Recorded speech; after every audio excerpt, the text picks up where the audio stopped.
السلام عليكم ورحمة الله تعالى وبركاته.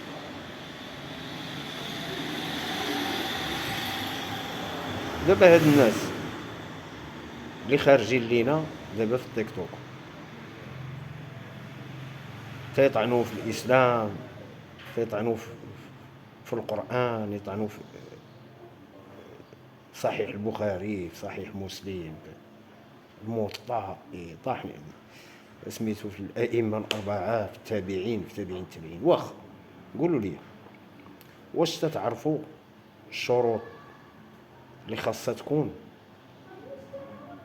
في العالم ليكون عالما في الدين؟ قاعدين تتشرحوا على هواكم وتطرحوا شي اسئله، واش الدين صناعه بشريه؟ نقولوا لك انت يا خويا اللي فيلسوف وتدعي الفلسفه وتدعي العلم، قول لينا انت، شرح لينا انت.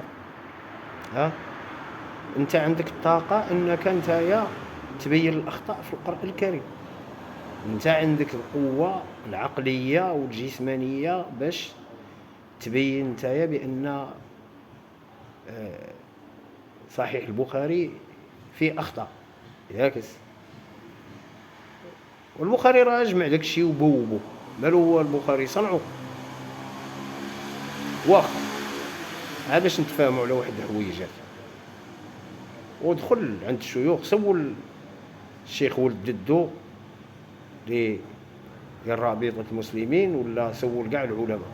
غير هو ما خصكش تخلط، تسمع من واحد الداعية ولا واحد الفقيه وتقول انت يا عالم. لا، انت خاصك تعرف الا بغى الواحد يكون عالم في الدين ويفتي ويشرح ويستنبط ويجتهد ويقيس كيفاش خاصو يكون.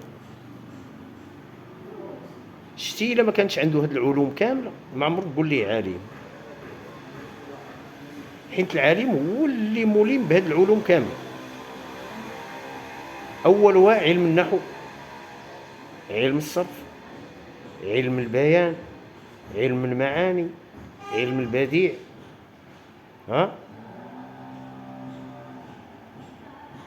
علم التطورات والتطبيقات، علم الوضع، علم المقولات، علم اللغة، أصول الفقه، ضوابط الفقه، قواعد الفقه، مقاصد الشريعة، النظريات الفقهية، علوم القرآن، أصول التفسير، علوم الحديث، التفسير، علم التبت، علم الحفظ، علم القراءات، أسباب النزول. وشوف، إلا ما عندكش هادشي كاع كله سير بعيد على الدين، ولا عمرك تبدا ترتجل ولا تبدا تشرح ولا تخدم في عقلك ولا تبدا هذاك الشيء كله راه ما يخدمش ليك، على حقاش هذا هو الاصل. الا بغيتي تكون ملم بعلم الدين وتكون عالم في الدين وعندك القوه العقليه باش تشرح، باش تخرج عينيك، وباش يعني تفيد الناس، الا ما كانش عندك هاد العلوم سير تكمش، دخل سوق راسك، راه ما عندكش في الطرح.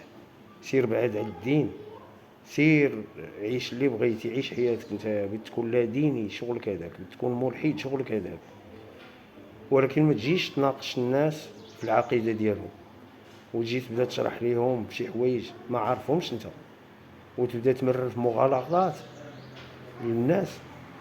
كاينين الناس عايشين على الفطره، تجي تناقشهم في هذه الاشياء تتشككهم في العقيده ديالهم.